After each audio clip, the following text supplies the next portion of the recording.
don't have to look anymore now that I've seen you.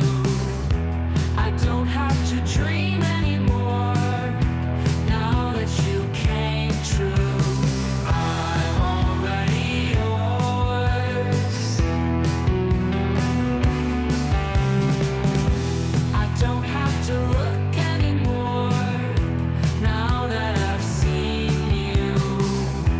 I don't have to dream anymore now that you came true. I'm already yours. I'm already yours.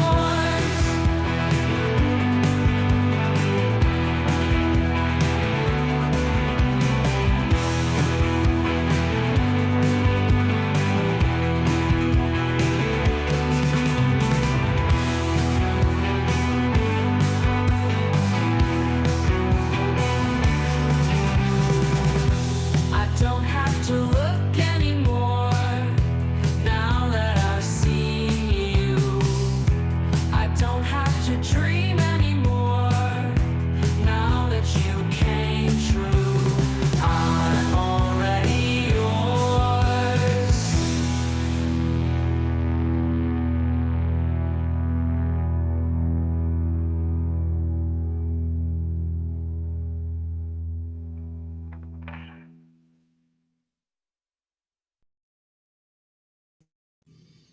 Well, not exactly what I planned to do, but took a while taping stuff for, my New York Post stories videos for Crime Report.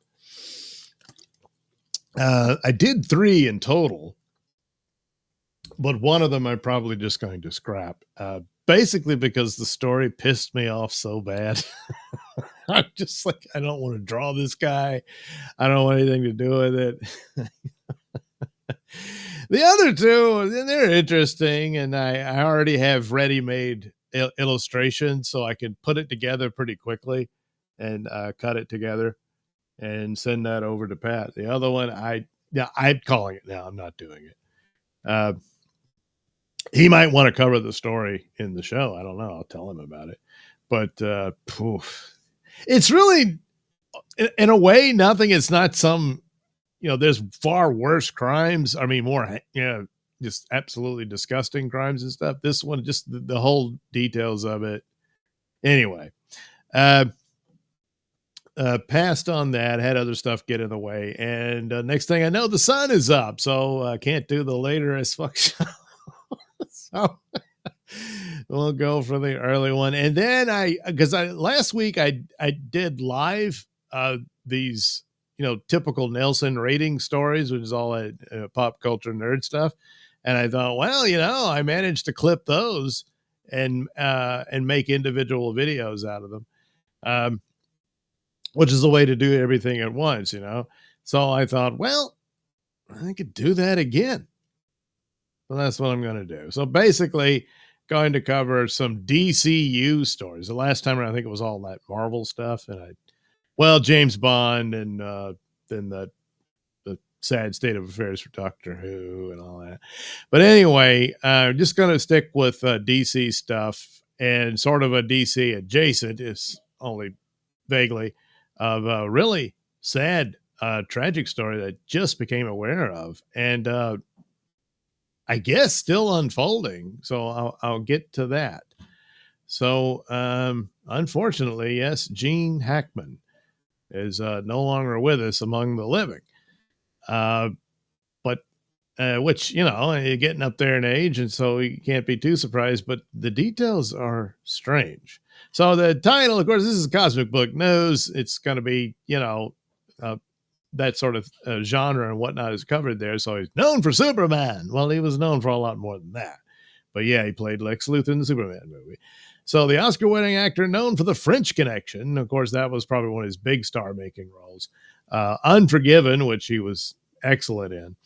And, of course, he played Lex Luthor in the Superman movies. He's died at 95. His wife, Betsy Arakawa, 63, was also found dead at their home in Santa Fe, New Mexico. Now it says no foul play suspected. Well, authorities responded to the residents on Wednesday afternoon. The Santa Fe County Sheriff's Office stated that while the cause of death is under investigation, no foul play is suspected. Local reports indicate that the couple's dog was also found dead. On February 26, 2025, at approximately 1:45 p.m., Santa Fe County Sheriff's deputies were dispatched to an address on Old Sunset Trail in Hyde Park where Gene Hackman, 95, and his wife Betsy and their dog were found deceased.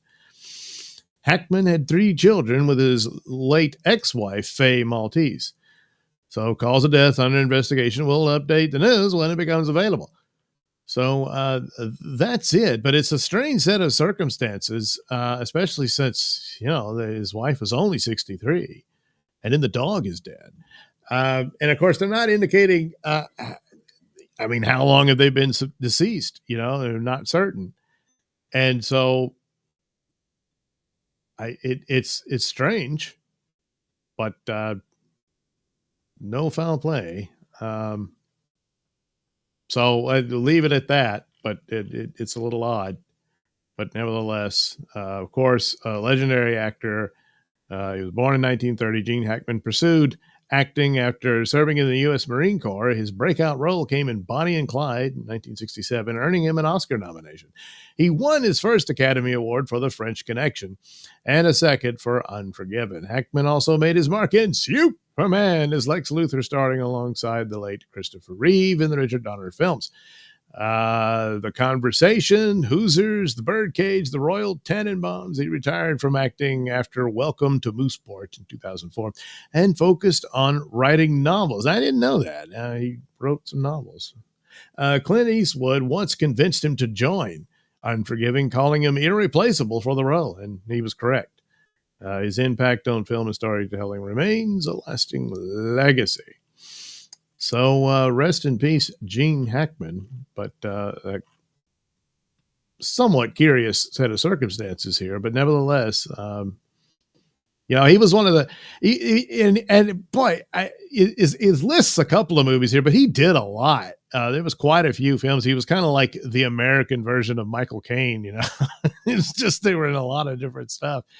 And I always liked his performance. He always captured the screen, and it's too bad, but all the good things, So there we go. Gene Hackman, of course, Lex Luthor, is no more. All right, and I will do this thing here, which is just basically a list of the slate of DCU movies that they have on the horizon, projects and whatnot. Let me check real quick. Okay. We'll stop sharing. We will go here. We will, me.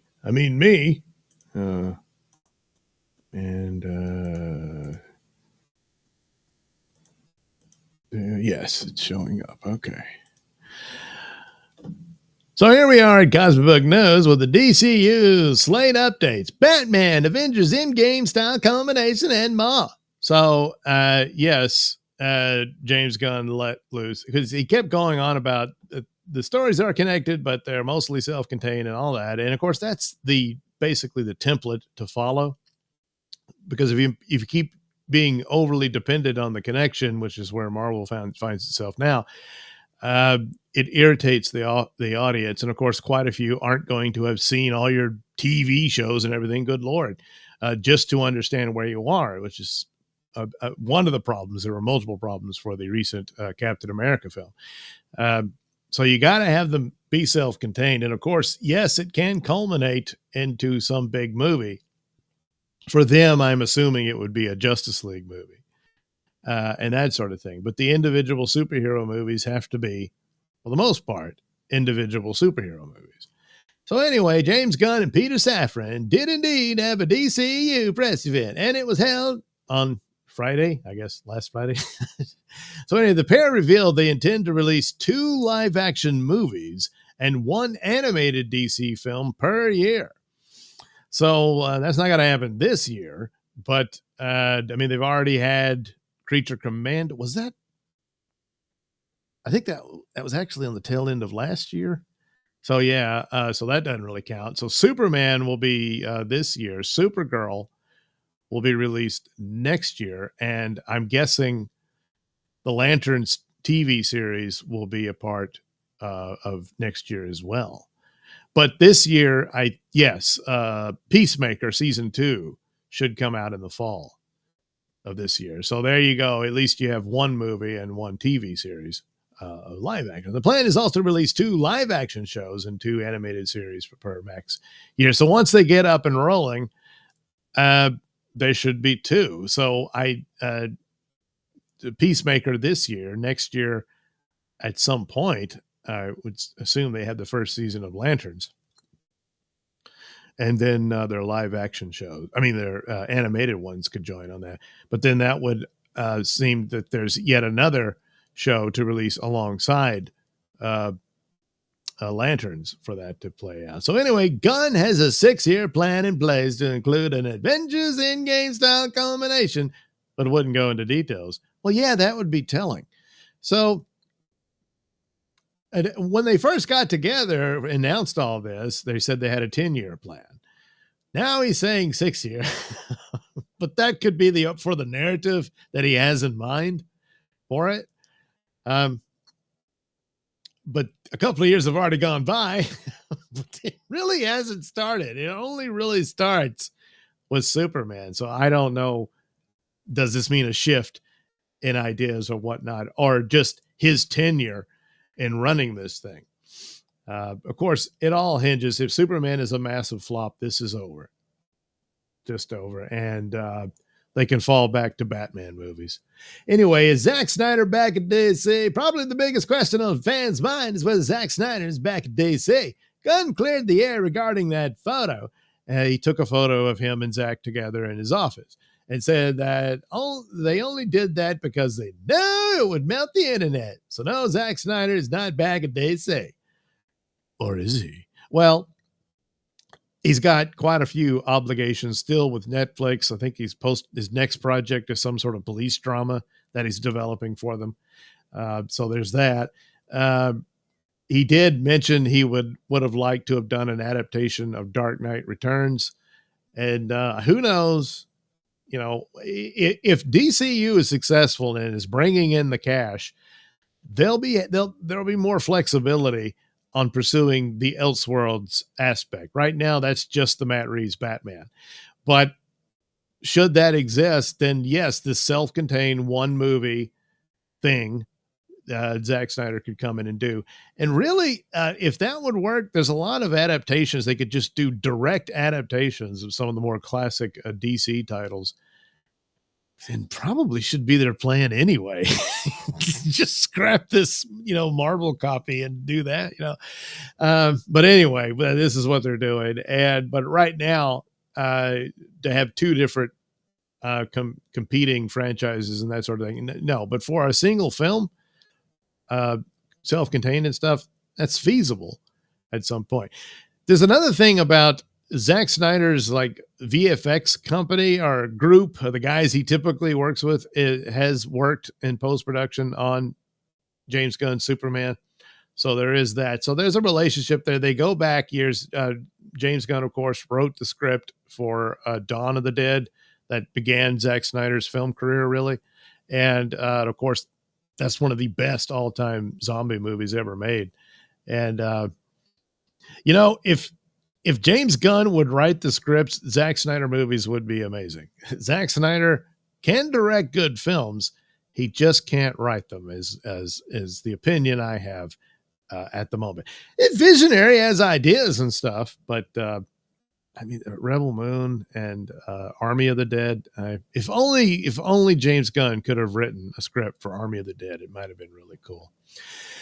So now on to what about Robert Pattinson's Batman in the DCU? Now, no doubt they even admitted this, they considered it. And it started to sound like this might be possible because Matt Reeves himself said, well, it's just a matter of figuring out how to make it work. And that was like, good Lord. and then all the delays and stuff. So it was not unreasonable to suspect something of this. Now they're back to, now we're not doing that. So rumors have offered James Gunn wants Robert Pattinson as the DCU's Batman. Gunn said there was never any serious conversations about bringing Pattinson into the DCU. I bet there was. Gunn said they had talked about everything you can think of, but that doesn't mean there have been serious. It's just splitting hairs here. So as it stands, no. But then one wonders, did they come up with a plan to get Batman up and running as soon as possible? And possibly. And if that's the case, because he keeps teasing about a secret project that he's really excited about, but no one knows what it is and all that sort of thing. Could it be that? I don't know. And one wonders, the Clayface movie, will Batman make a cameo in that, which would be live action? So you would have your new Batman cast and everything. And he had teased that you might see Batman before you get to the Brave and the Bold film. So something of that nature. Update on Matt Reeves' Batman 2. Regarding the Batman #2, Matt Reeves still hasn't turned in the finished script. Gunn and Safran like what they see so far. Filming starts toward the end of the year. Well, if it's going to start the end of this year, then my guess is he has a draft. He just is hammering it out. Better. And another guess I've had is that the Penguin series was so successful that he probably had to rewrite it because you got to emphasize the Penguin, which should have been a no-brainer to begin with, I would have thought. But unless it bombed so badly, they would have abandoned Penguin altogether. But basically, you need a Batman movie with Penguin being, if not the main villain, certainly a big player in that. And that would be fitting. Unfortunately, they weren't ready, so it's going to be a while. Would have been nice to have already got the ball rolling, and sometime early next year the movie could release. But now you got to wait till 2027, and that's coming in really close, where they're going to be two Batman conflicting, and it's, it is Batman, but still. So what about the Penguin season #2? Doesn't sound like it's happening. We don't know, Safran said. There are a lot of moving pieces. Probably most important, Colin himself. Yeah, I'm thinking the movie will finish out the Penguin story. I mean, I don't know. Usually they kill off the villains in live action and stuff, so maybe he won't survive it. But odds are he just gets locked up, so they could keep it around possibly. But then I think they move on to a third Batman movie, and that's the end of it. If they want to hurry up and get to their DCU Batman, provided, again, that everything is rolling along successfully and Superman didn't bomb and Supergirl didn't bomb and stuff like that, and they're doing well, so they're pursuing that. Otherwise, they probably put all their eggs in the Batman basket. But then they got to get their new Batman going and all that sort of stuff. So a follow-up series, depending on how well the Batman franchise can do on its own, then maybe another villain gets a series coming out of Batman 2. They might do it something like that. So anyway, Brave and the Bold is still in development. Andy Muschietti is still attached to direct, though it sounds like he's not actively involved with development. Yeah, this is one of those sad things where I don't think he deserves the total blame, even though he's getting the total blame for the failure of The Flash. There was just no way to save that thing. And the movie was jerked around through no fault of his by all the events that happened, not the least of which of its star having a major scandal. Then the whole upheaval with DCEU and being dropped in favor of DCU and so on and so forth, and changing the outcome and the purpose of that movie 3 times over. It was hopeless. And so I guess the punishment is he doesn't get to do Batman. It's looking more likely that's the case. So Gunn is actually developing Brave and the Bold with the writer he didn't want to reveal due to not wanting to put pressure on whoever the writer is. I mentioned the other writers. Anyway, Muschietti will get the script when it's ready. See, that's another thing, is like he had to make do with The Flash and just direct whatever they told him to. And he couldn't cast the character. He did get to cast Supergirl, so he got to do that, but that was it, you know. And then he takes the punishment for his failure. It's like, it's just, man, what a rotten business, you know. The Muschietti, so the movie centers on the Dark Knight and his son Damian Wayne as Robin, who is quite the firecracker. Batman is unaware he has a son, so they're going to do it like that. The project is based on Grant Morrison's run of Batman, so I guess that whole story of how he was introduced and everything. So I don't know. Maybe they'll have it where one of the other Robins is still around. I don't know if they'll acknowledge, but the Robin story with Batman is too cluttered. Really, probably if you got to have Damian Wayne, to just say Dick Grayson was Robin and he's an adult now, and then he discovers he had a son, and that's your second Robin. Of course, that eliminates Red Hood and all that sort of stuff with Jason Todd. But my God, it's a lot of years, and it really doesn't work in the comics, and it certainly wouldn't be all that credible in live action. So you got to make a choice, you know. Superman is in post-production, of course. Gunn heads back to Atlanta for additional work. Won't be at Comic-Con this summer. Well, yeah, he's got to make that thing work. Supergirl, halfway through production already. Lanterns in production, will premiere in early 2026. Clayface, Gunn again confirmed it's DCU. James Watkins talks to direct films this summer. Boy, they're really fast-tracking that one.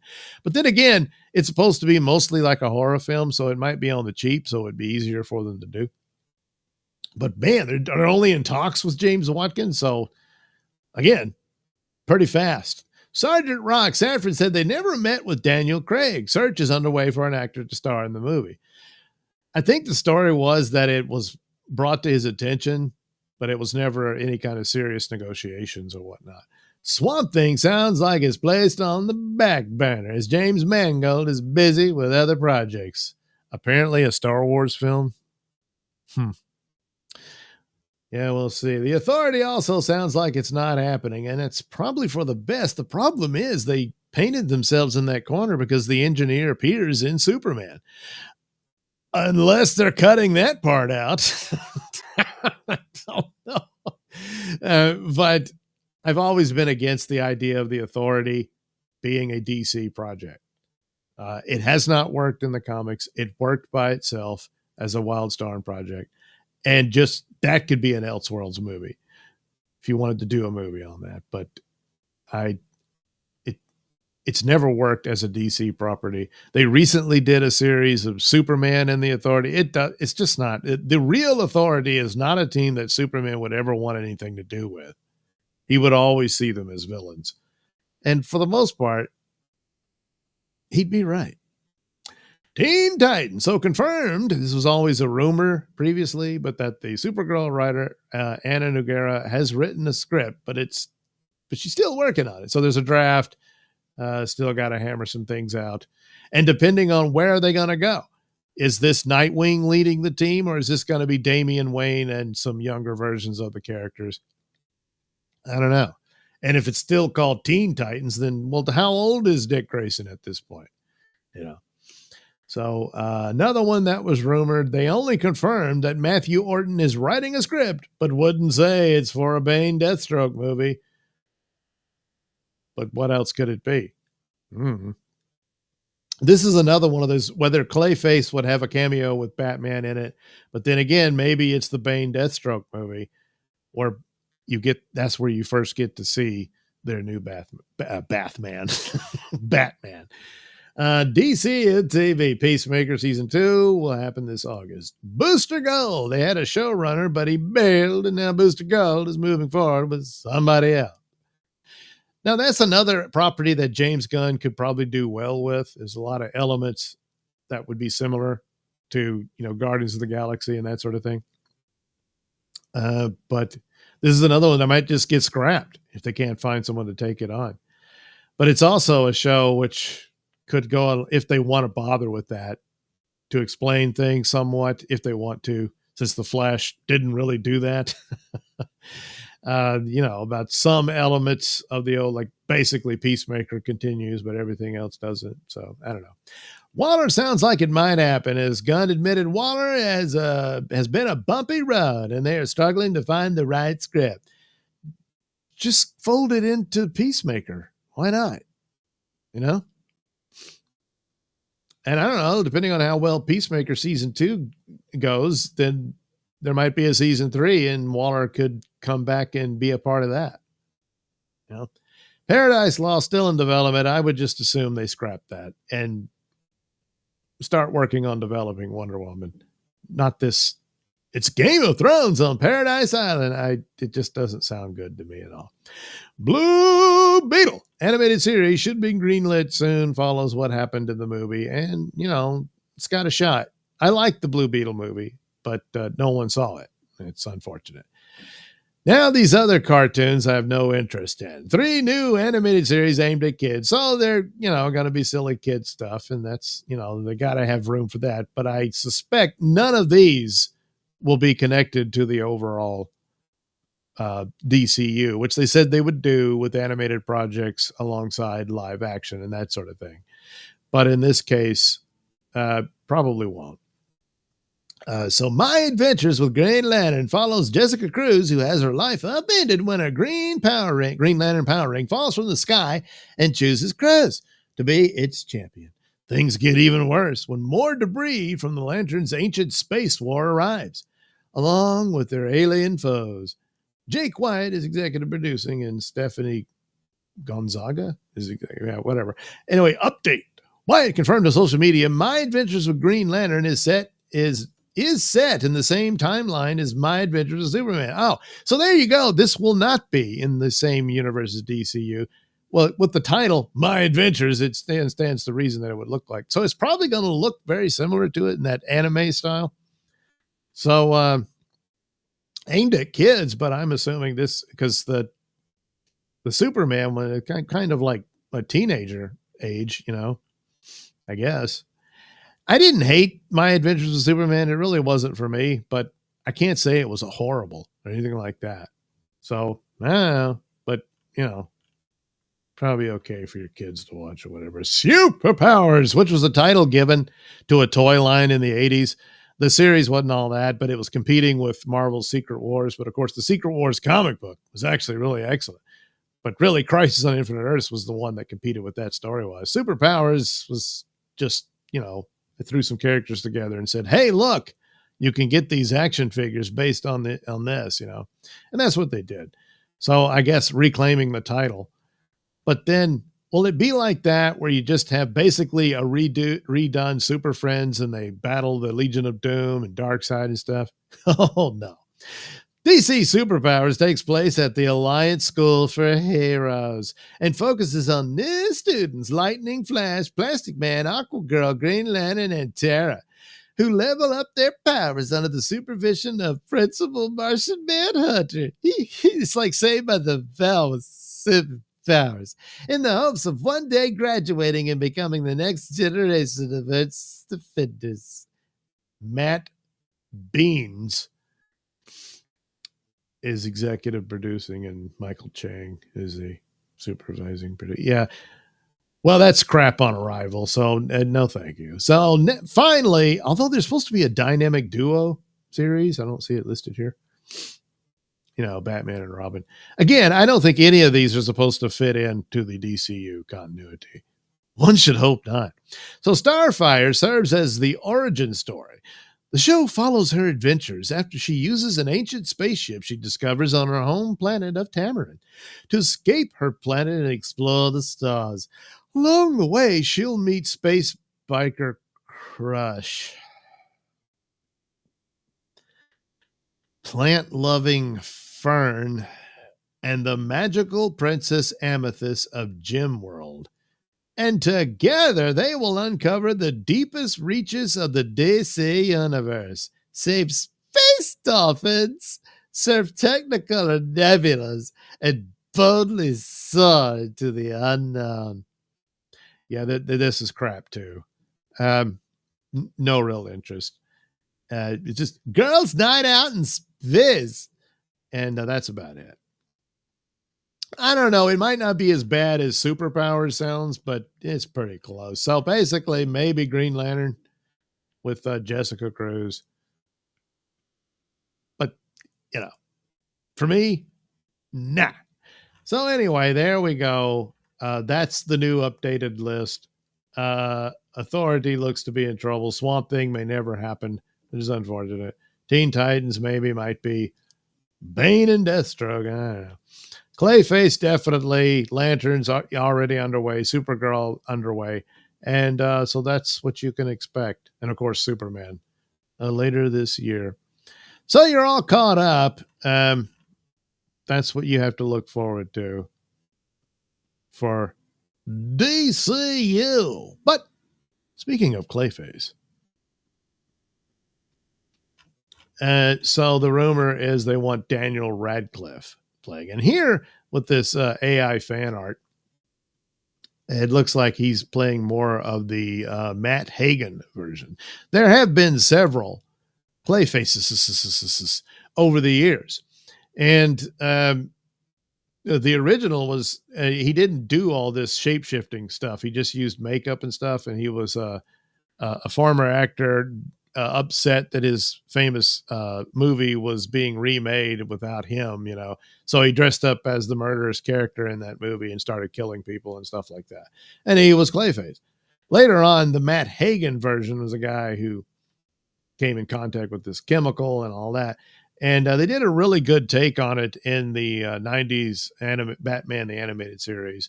And that one kind of steals the show. But there's been several Clayfaces. So maybe a combination, or they're going to acknowledge that there's others. And the standalone horror movie may just be that, you know? Because when they mentioned Clayface a while back, I thought, oh, it's possible they could do the original Clayface for the Matt Reeves Batman because it doesn't require any special powers or anything. But I guess not. So anyway, the rumor now comes from Jeff Snyder, where it said Daniel Radcliffe is eyed to play Basil Carlo. That would be the original Clayface. So the Clayface movie. Where Gunn and Peter Safran confirmed. Now, later on, I think the Basil Carlo guy did develop the Clayface powers. They brought him back for that. But originally, that's not what he did. So what's it about? No official plot info has been revealed, but the trades have reported Clayface is a horror thriller tragedy, with the lead protagonist not expected to be portrayed as the notorious villain he's known as in Batman canon. So it's just going to be some movie they say is in the DCU, but then never the twain shall meet. It's claimed Clayface centers on a B-list actor who injects himself with something to stay relevant, only to find out that he can reshape his face and form, becoming a walking piece of clay. So that's more akin to the Matt Hagen story. Now, in the animated series, they combined Basil, because I don't think Matt Hagen was originally an actor, but he was in the animated series, and he was using this chemical that would help him restore his face that got scarred or what have you. And here, him wanting to remain relevant as he probably was getting too old, similar to Substance with Demi Moore. And it all goes wrong. And probably, they've already killed off Rupert Thorne. He was one of the guys behind that chemical in the 90s Batman animated series version. And so maybe, of course, who knows when this takes place, but in Creature Commandos, they already revealed Rupert Thorne is no more. Dr. Phosphorus got rid of him. So, but then again, similar things could have happened earlier, and maybe that's the story. But there again, see, Creature Commandos, Clayface appeared in that and fought Frankenstein, or, you know, what did they called him Eric. Yeah. Anyway, fought him and all that. But then again, this could be an entirely different Clayface, you know? So they got wiggle room with that. So this movie could be a one and done thing with no Batman. Now, usually, you know, a movie with no Batman or a movie with no Spider-Man is crap. But then the first Joker happened. The second one happened too. So I don't know, but if they just pursue it like this horror movie and people can be watching it and don't even know it has anything to do with Batman, I doubt it, but who knows? So it's guessed that this is the origin story for the DC. I guess this is all still, rumor material, and they haven't even really sealed the deal with the director. So it's the idea that they might be talking to Daniel Radcliffe. It's likely that that's who they're looking for as the type of guy they want to play the role. Whether they get him or not is an entirely different, scenario. So anyway, it's guessed that this origin story of the DCU's Clayface, who was first seen in Creature Commandos, while Alan Tudyk voiced the character, it wasn't a major role. That's another thing is like the people who voice the animated versions are supposed to be the live action actors, but with Alan Tudyk, you could just say, well, the guy's voice sounded like that. He is the voice of Dr. Phosphorus as well in that. So does that mean Tudyk is Dr. Phosphorus if he shows up in any live action version? Of course, a character like Dr. Phosphorus would be completely CGI. So it's still just his voice. So, there you go. And of course, if they needed him to play someone else in live action, they still could, And of course, Frank Grillo plays in the cartoon and he's in Superman. So, and apparently will be in, Peacemaker season 2 because, the business of his son and everything. So there you go. This is the original Clayface, and that's makeup and everything. And that's, this is a re-illustration of it. It's not from the actual story, but nevertheless, that was the deal. That was the deal. So in the comics, the first Clayface is Basil Carlo, a B-list actor who began a life of crime using the identity of a villain that he had portrayed in a horror film. Matt Reeves happens to be producing, and we all know Reeves likes to go realistic and serious route. So Basil Carlo seems likely. To boot, Clayface will have a lower budget suitable for a horror film, so they don't have to spend a lot on the expense CGI to make. That's another thing. Yeah, if it's just the makeup guy, they don't need the blob stuff going on. Unless they do it at the tail end, he ends up getting the power to become the Batman villain. Maybe they'll do it like that. I don't know.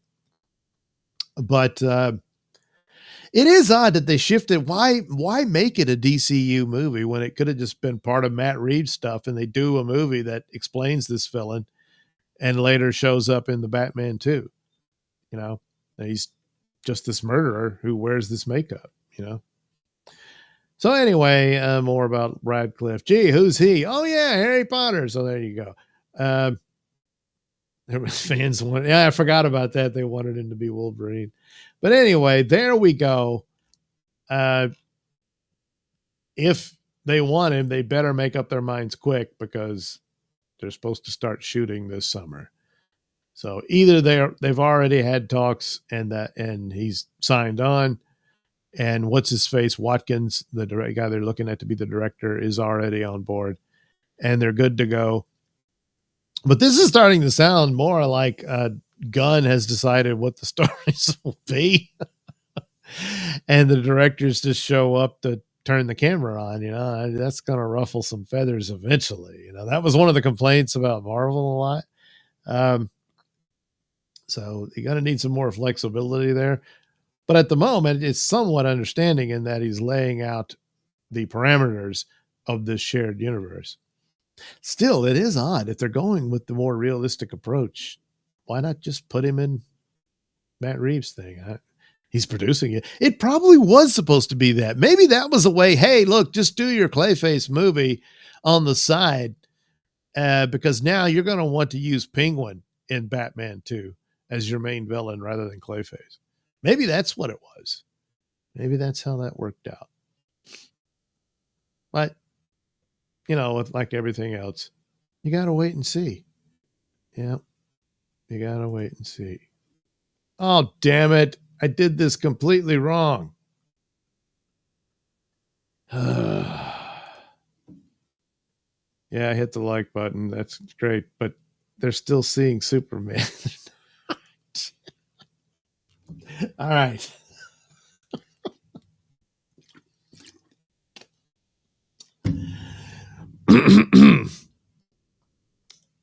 Stop that. Yeah, I did the DCU staple there. Now you can see it.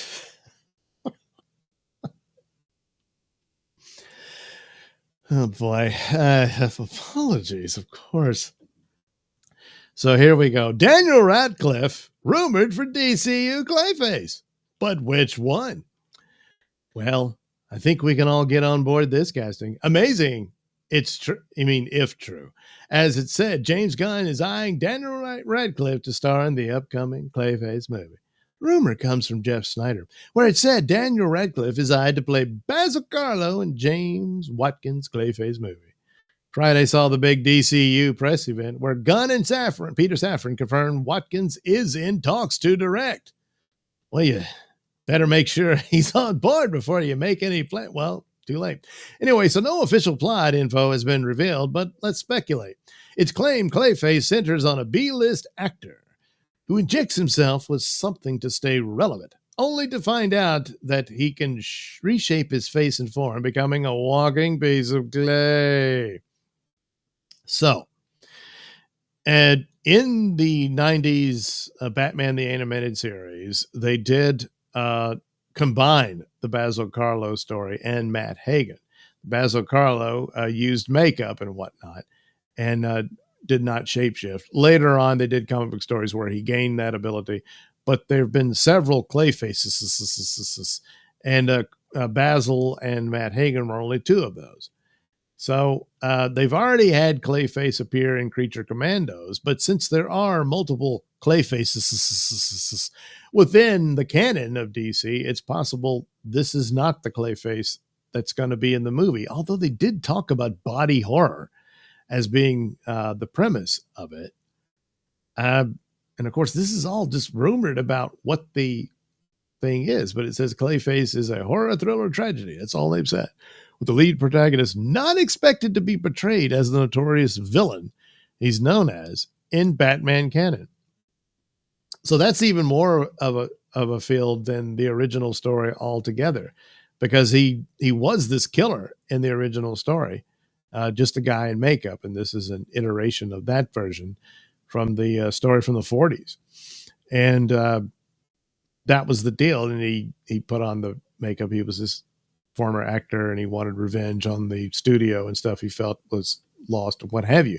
So not going with the blob-like version, but if it's body horror, then I'm kind of at a loss as to what the potential for this is. So it's guessed that this is the origin story for the DCU's Clayface, who was first seen in Creature Commandos. Alan Tudyk voiced the character, but he's not going to be playing him in the live action. But there again, there's multiple Clayfaces. Now, he was also the voice of Dr. Phosphorus. So I'm wondering, does that count that this is his main character? Will he show up in live action as Dr. Phosphorus? But again, the appearance of Dr. Phosphorus would more than likely be, CGI. So maybe that's the case. But that was supposed to be the idea, that if they show up in animated form, they will show up in live action. Most notably, Frank Grillo playing Rick Flag Sr. is in the cartoon and will be in Superman and Peacemaker season 2. So in the comics, the first Clayface, yes, Basil Carlo, as a B-list actor who began a life of crime using the identity of a villain that he portrayed in a horror film. Yeah, his life of crime was murdering people on the remake of that film, and he dressed up as the villain from it. So, Matt Reeves happens to be producing. Just happens. And we all know Reeves likes to go realistic and serious route. So Basil Carlo seems likely. Well, Planet of the Apes wasn't realistic. He did those movies. And Cloverfield, well, it was supposed to look like it was realistic. To boot, Clayface will have a lower budget suitable for horror films, so they don't have to spend a lot on the expense CGI to make up the blob-like version most fans are familiar with. Well, yeah, but if it would be even cheaper to go with this version. But if it's supposed to be body horror and a tragedy or whatnot, it probably won't have any of these elements. I don't know. So they want Daniel Radcliffe, but if that's gone through and they got him signed on, then he'll do it. But it's supposed to be underway this summer. So either they did or they didn't. All right, it just gives you an idea of the type of actor they're looking at to portray the role. And a horror movie on the cheap, they could do that pretty quick, really. And but one wonders, why are they insisted on it being a DCU movie? If it's to be kept realistic and everything, you could keep it in the Matt Reeves verse, and you introduce this new villain, and there you go. Probably, I'm only speculating, of course, is that Clayface was going, this realistic take, or this original version of Clayface was supposed to appear in the Batman 2, but then Penguin blew up, and now they really got to emphasize the Penguin. And so Clayface might not appear at all. So then they say, hey, look, you can still do your Clayface story you were so in love with, but just separately. And we'll say it's a DCU project. And then they'll just clarify that, oh, it's this other Clayface. It's Matt Hagen is the other one. And do it like that. Possibly. But as with all things, we'll have to wait and see. Insane. There we go. Now you got to see it. And of course, I needed the tape for it to be able to do that. So there we go. I've done my Nailsin ratings videos. And there's no one here. So, okay. But you'll see these again when I compile them together. And I'll have little cartoon characters at the corner of them. I like doing that. I've already drawn some Clayface stuff. I'll put that in there. And of course, the characters from the DC films will appear for the DCU slate of films that I discussed earlier. So there you go. My voice is already going, and I still have to record some stuff. Jeez. Well, I'll just take some lozenges. That usually helps. Anyway, there we go. Thanks for showing me. I couldn't even get an hour in. Jeez. I feel all defeated, and I should. So anyway, there you go. You're caught up on DC stuff, I guess, more or less. And, we'll see how it goes later on with those films and TV shows. So, all right, everybody have a good day. I'm going to tape some more stuff for Nailsin Show and that sort of thing. And, and I got to edit my New York Post stories videos. That will appear on New York City Crime Report over at Compound Censored. Sign up and use the promo code PAT. Yes, by a staggering coincidence, it's spelled exactly like Pat's name, P-A-T, and you get a discount.